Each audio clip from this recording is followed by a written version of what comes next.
বাংলাদেশে তেলের দাম বাড়ার কারণ হচ্ছে এটা, একটু শোনেন। তারেক রহমান আমার পিতা, আমার বাবা। ডাক্তার জুবাইদুর রহমান আমার মা। আমি আজকে তো বলিনি এই কথাটা বলেছিলাম 14 সালে। তার প্রথম কথাতে যে কেউ কনফিউশনের মধ্যে পড়ে যেতে পারে, যেভাবে বলল তারেক রহমান আমার বাবা, জুবাইদা রহমান আমার মা।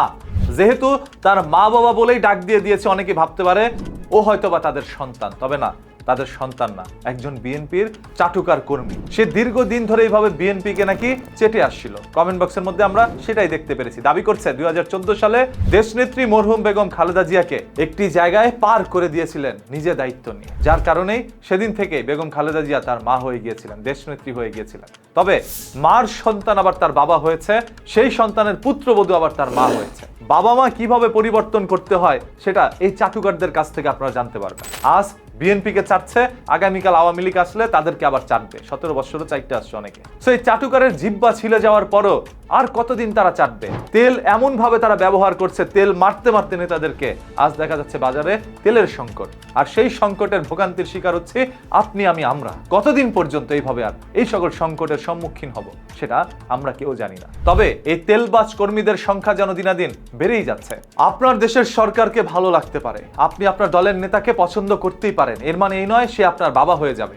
নিজের বাবাকে সময় দিচ্ছেন না, নিজের মাকে সময় দিচ্ছেন না, নিজের জন্মদাতা পিতামাতাকে সম্মান করছেন না, আর অন্যদিকে মাইক পাইলেই বলেন তারেক রহমান আমার বাবা। কিভাবে সে আপনার বাবা হলো? আপনি বলতে পারেন আমি তার অনুসারী, আমি তাকে পছন্দ করি, আমি তার নীতিগুলোকে মানি, যার কারণে রাজনীতি করি। তবে বাংলাদেশের বেশিরভাগ নীতিহীন লোকেরাই রাজনীতিতে গিয়ে যুক্ত হয়। এরপর তারা একের পর এক অপরাধ সংঘটিত করে। যেমন একজন নেতা ইয়াবা ব্যবসা করে, সে ইয়াবা ব্যবসায়ীদেরকে সমর্থন করে, আবার মাইকের সামনে ভাষণ দেয় আমরা মাদকের বিরুদ্ধে অভিযান চালাতে চাই, আমরা সবসময় মাদকের বিরুদ্ধে রয়েছি, কেউ এই এলাকায় মাদক ব্যবসা করতে পারবে না। তার কথাটা কিন্তু 100% হালাল এবং সত্য, কারণ সে ব্যতীত এলাকায় আর কেউ মাদক ব্যবসা করতে পারে না, একমাত্র সেই করে। ওই যে দেখেন না, মাইকে এসে বলে আজকে থেকে এলাকার মধ্যে আর কোনো অনিয়ম চলবে না, সন্ত্রাসী রাহাজানি কোনো কিছু চলবে না, কারো জমি দখল অন্য কেউ করতে পারবে না, আর মাদক বিক্রি তো দূরের কথা, সেবনও করতে পারবে না, প্রয়োজনে বিড়িখোরদের বিড়ি খেতে দিবে না, এমন ভাবে কথাগুলো বলে। তার কথা একটাও মিথ্যা না।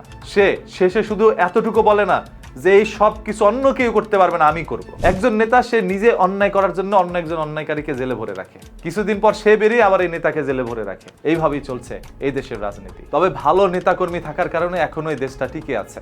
আমরা চাই যেন এই দেশটা তাদের হাতেই থাকে, তারা যেন সুন্দর করে নিয়ন্ত্রণ করতে পারে।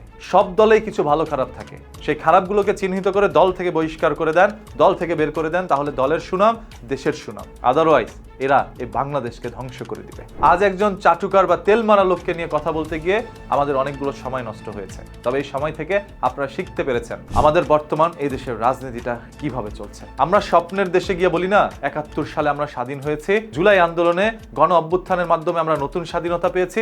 আপনি, আমি, আমরা পাই নাই, পেয়েছে কারা? রাজনীতিবিদরা। নতুন প্রবর্তনের ফলে রাজনীতিবিদরা স্বাধীন হয়, এদেশের জনগণ আজীবন পরাধীনই রয়ে যায়।